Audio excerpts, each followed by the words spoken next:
नमस्कार, मी मीनाक्षी स्वागत करते पुन्हा एकदा आपल्या नवीन अशा ब्लॉगमध्ये. कसे आहात तुम्ही? आय होप की मस्त मजेत असाल. श्री स्वामी समर्थात. तर इथे बघा, मी कालच्या ब्लॉगमध्ये सांगितलं आम्हाला लग्नाचं आमंत्रण आलं म्हणून.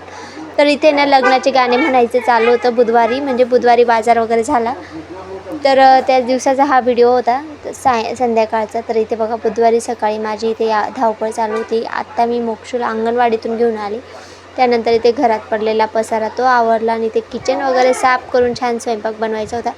तर व्हिडिओ कुठे स्किप न करता पूर्ण बघा, कारण मी आज छान अशी रेसिपी तुमच्यासोबत शेअर करणार आहे, जेणेकरून तुम्ही पण तुमच्या घरामध्ये वयस्कर माणसांसाठी करू शकतात. कारण वयस्कर माणसांना आहे ना पातळच वस्तू लागते खाण्यासाठी, त्यांचं त्याच्यातच पोट भरतं. त्यासाठी मी ही रेसिपी तुमच्यासोबत शेअर करणार आहे. तर ते माझ्या घरात पण माझे सासरे वगैरे आहेत वयस्कर, त्यांच्यासाठी मी हे बनवणार आहे. तर तुम्ही सगळेजण बघा शेवटपर्यंत व्हिडिओ, कुठे स्किप नका करू. तर इथे बघा, सगळं किचन वगैरे स्वच्छ धुवून घेतलं. तर आता आहे ना मी गॅस वगैरे पण धुवून घेतल्यानंतर आता सगळं व्यवस्थित लावलं की मग इथे करून घेते पोळ्या. तर इथे थोडी साफसफाई झाली माझी. मग आता आहे ना व्यवस्थित आवरल्यानंतर स्वयंपाक करण्याची इच्छा होते महिलांना, कारण पसारा जर राहिला नाही तर काहीच करण्याची इच्छा होत नाही. तसंच माझं पण असतं, तर इथे काहीच करण्याची इच्छा होत नाही. तर इथे छान आवरून घेतलं तेव्हा मला बरं वाटतं, कारण आता बाकीचे कामं राहिलेले होते ते झालेत. कपडे वगैरे मी सकाळीच धुवून घेतले होते लवकर, ते टाकून दिले. आज तर बुधवार होता आणि मोक्षू इतका त्रास देत होता, तर त्याला अंगणवाडीत सोडण्याशिवाय माझ्याजवळ दुसरा काही पर्याय नव्हता, कारण घरामध्ये खूप चिडचिड करत होतो. त्यामुळे त्याला आधी अंगणवाडीत सोडून आली. त्यानंतर मोक्षूच्या पप्पांनी बाहेरच नाश्ता वगैरे करून घेतला आज. आणि मग मी म्हटलं आता थोडं 11 वाजेच्या आत मला स्वयंपाक करायचा राहतो. तर इथे 11 वाजून गेले तरी आज स्वयंपाक नव्हता आणि मग घाई होऊन गेली. तर इथे पण तसंच मी हात बिना धुवायचंच पटापट आवरायची सुरुवात केली. तर इथे ना मी पीठ वगैरे भिजून घेतलं. त्यानंतर इथे ना कांदा भाजून घेणार होती. तुम्हाला अद्रक वगैरे जे काही लसूण वगैरे टाकायचं ते टाकू शकता, पण माझ्या मसाल्यामध्ये घरगुती मसाला आहे, त्याच्यामध्ये सगळं आहे. त्यामुळे मी फक्त इथे कांदा भाजून घेते. खोबरं वगैरे सगळं आपल्या घरगुती मसाल्यामध्ये असतं ना, त्याच्यामुळे तिथे कोथिंबीर आणि कांदा भाजून घेते. कोथिंबीरने टाकणार. कोथिंबीर ही मी पेस्ट करताना टाकणार आहे मिक्सरमध्ये बारीक करताना. तर इथे ना पोळीचं पीठ वगैरे पण भिजले गेलं. आता फक्त पोळ्या करेल. मग त्यानंतर हे भाजायचं होते कांदे वगैरे, ते आधी भाजून घेते. त्यानंतर इथे ना मी बाजरीचं हा कांदा आहे ना लालसर भाजून घ्यायचा आहे आपल्याला. थोडंसं तेल टाकून दिलं तर इथे बघा थोडासा कलर त्याचा चेंज झाला आहे. ब्राऊन होईपर्यंत तो भाजून घ्यायचा छान पद्धतीने. तर तो कांदा काढून घेता. आता त्यानंतर ना मी इथे बाजरीचं पीठ भाजून घेणार आहे भाजीमध्ये टाकण्यासाठी. ते आळण म्हणतात आमच्या इकडे. आळण म्हणजे आपण ना बेसन पिठाचं पण देऊ शकतो आणि बाजरीच्या पिठाचं पण, आणि मिक्स पीठ असतं ना, म्हणजे ज्वारी बाजरी आणि सगळं कडधान्य मिक्स असतं, त्याचं पण आपण आळण देतो. ते पण छान एसुऱ्याचं पीठ म्हणतात त्याला. ते पण पीठ खूप छान लागतं. तर आमच्या इकडे गावाकडे अशाच पद्धतीने भाजी होते. मला पण नाही यायचं आधी, तर आता मी पण शिकली आहे. तर तीच रेसिपी मी तुमच्यासोबत शेअर करणार आहे. तर बघा, असा काही कांदा भाजला ना, असं थोडंसं ब्राऊन होईपर्यंत पीठ भाजायचं. जास्त तवा आपल्याला राहिलं की पटकन परतवून घ्यायचं आणि पटकन काढून घ्यायचं पीठ, नाही तर काळं झालं की चांगलं नाही लागत. त्यामुळे तर ते बाजूला थंड होण्यासाठी ठेवून दिलं. आणि ते तोपर्यंत पीठ वगैरे भिजून ठेवलेलं होतं, ते आता बारीक मळून घेईल व्यवस्थित. आणि पोळ्या जे करायच्या होत्या ते पटापट करेल. आणि आज ना एकदम छोट्या मी नेहमी छोट्या पोळ्या करते, पण आज काही छोट्या पोळ्या करणार नाही, कारण त्यांना वेळ लागतो. ते मोठ्या पटकन करून मोकळी होईल. पूर्वी कशा बायका आहे ना मोठ्या पोळ्या करायच्या, शेतकरी लोक वगैरे असायचे, किंवा माझी मम्मी आमच्या तिकडे तर मोठ्याच पोळ्या करतात. माझ्या सासूबाई वगैरे पण छान पोळ्या करतात आणि त्या पोळ्या खायला पण छान लागतात. असं सिटीमध्ये बघितलं ना आपण, हॉटेलमध्ये गेलो किंवा सिटीमध्ये असं दुसरीकडे नातेवाईकांकडे गेलो, तर तिथे ना असं पद्धतशीर छोट्या पोळ्या असतात. त्या मग ना आपण 2-3 खातो तरी आपलं पोट नाही भरत. ही पोळीचं कसं असतं, एकदाच लाटायची मोठी, एकच खायचं तिकडेच राहायचं, तसं म्हणतात ना, त्या पद्धतीने व्यवस्थित होऊन जातं. पटकन काम पण पटकन होतं आणि आपल्याला पण आराम करायला भेटून जातो थोडा वेळ. तर तसंच मी आहे ना, आणि कालच्या व्हिडिओला खूप छान प्रतिसाद दिला, त्यामुळे खूप थँक्यू तुमच्या सगळ्यांचा. कारण मी पहिल्यांदाच आहे ना ब्लाऊज शिवलेला आहे. ते फोटक्स मला प्रिन्स कटमध्ये ब्लाऊज येतं, तर ते फोटक्स पहिल्यांदा शिवत होती, त्याच्यामुळे मी ते रिस्क थोडी घेतली.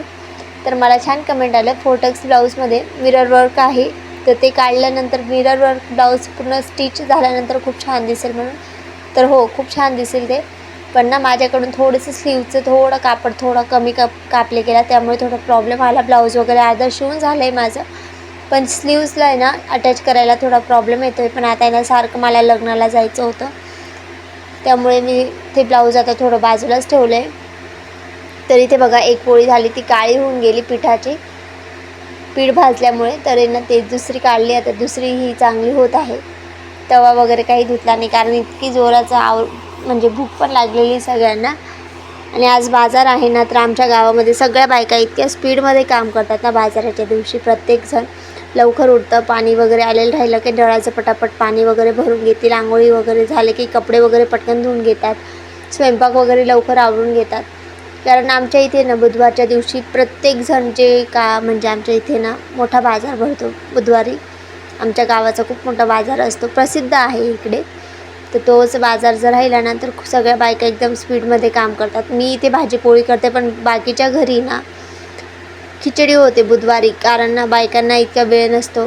कारण त्या स्वतः पण जातात ना काही दुकानावर कामाला, त्यांचं स्वतःचं घरचं दुकान वगैरे राहिलं की ते जातात. मग मी काही जात नाही. इथे ना मोक्षूच्या पप्पांसाठी पटकन म्हटलं चपाती भाजी केली की एक त्याचं होऊन जातं.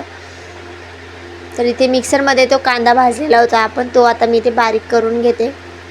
कोथिंबीर पण टाकून दिली आणि आता थोडंसं पाणी टाकून एकदम बारीक पेस्ट करून घेईल. जाडसर चांगलं नाही लागणार, त्यामुळे बारीक पेस्ट केली का बरं होऊन जातं. तर इथे ना मी मिक्सर कावर दाखवते, तर ही मिक्सरची तुमच्यासोबत एक ना मी माझी आठवण शेअर करते. आमचं ना नवीन लग्न झालं होतं तेव्हा ना आमच्या इथे मिक्सरच नव्हतं. घेतलं असतं, पण ना आमच्या आईंना आमचं जास्त सुचत नाही, कारण त्यांची तब्येत सारखी आजारी राहायची ना, त्यामुळे.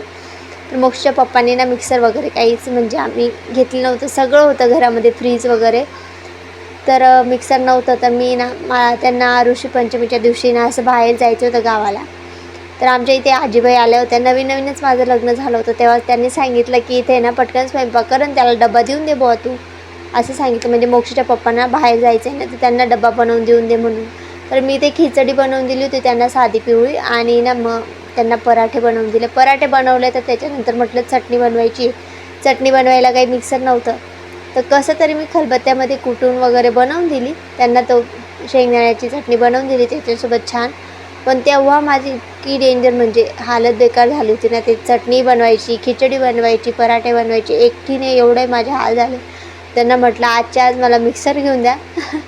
तर त्या दिवशी त्यांनी मला मिक्सर घेऊन दिला. आज माझ्या मिक्सरला आहे ना 2 ते 2.5 वर्ष पूर्ण झाले.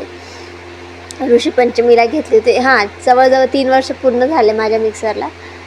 तर ती आठवण माझी इतकी, मी मिक्सर काढलं का किंवा बघितलं का मला परत तीच आठवण येते की आपण या मिक्सरसाठी डायरेक्ट मी सांगून दिलं तर मला घेऊन द्या मिक्सर, नाही तर मी माझ्या मम्मीकडे चालले जाईल असं सांगितलं. तर कारण ना ते घेऊन देण्याचं कारण असं, ते घेऊन न देण्याचं कारण असं होतं की त्यांना असं वाटायचं हिच्या हाताचा असा आधीच प्रॉब्लेम आहे, तर उगाच अजून मिक्सर वगैरे घेतलं तर हिच्याकडून होईल का नाही असं त्यांना वाटायचं. पण माझ्या मम्मीच्या इथे होतं, मला सवय होती मिक्सरची.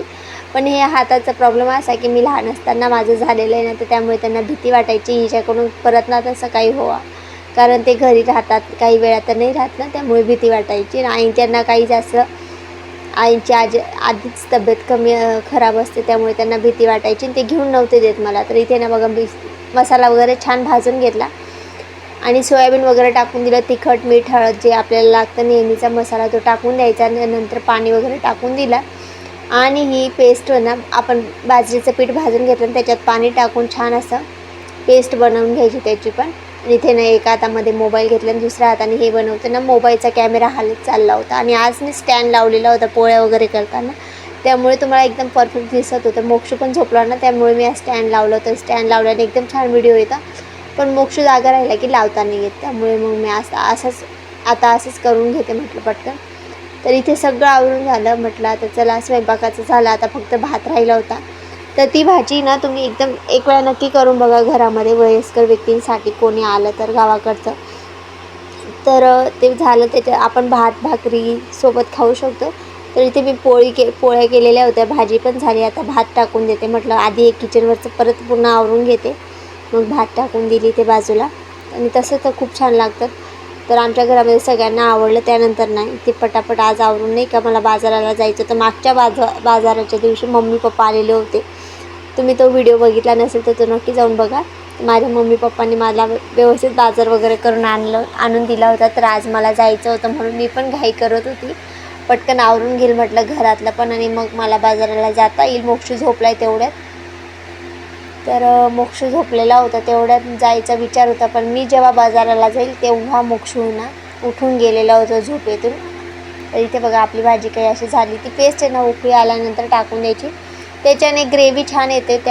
त्यामुळे ते आळद म्हणतो ना आम्ही, ते टाकायचं असतं, त्याच्याने ग्रेव्ही येते छान भाजीला. तर इथे बघा लग्नाचं आमंत्रण सांगितलं ना, तर हे लग्नाचंच आहे. मांडव देवा वगैरे नाचवायचा कार्यक्रम चालू होता इथे. आणि इथे होती हळदीच्या दिवशी मी ही साडी घातली होती. मी असा सिंपल मेकअप केलेला होता. पाहुणे पण आलेले होते आणि मोक्ष राहत नाही, त्यामुळे जास्त मेकअप करायचं काही कारणच येत नाही. आणि ते आहे लग्नाचे सप्तपदी. तर कसा वाटला तुम्हाला आजचा व्हिडिओ नक्की कमेंट करून सांगा. Bye bye.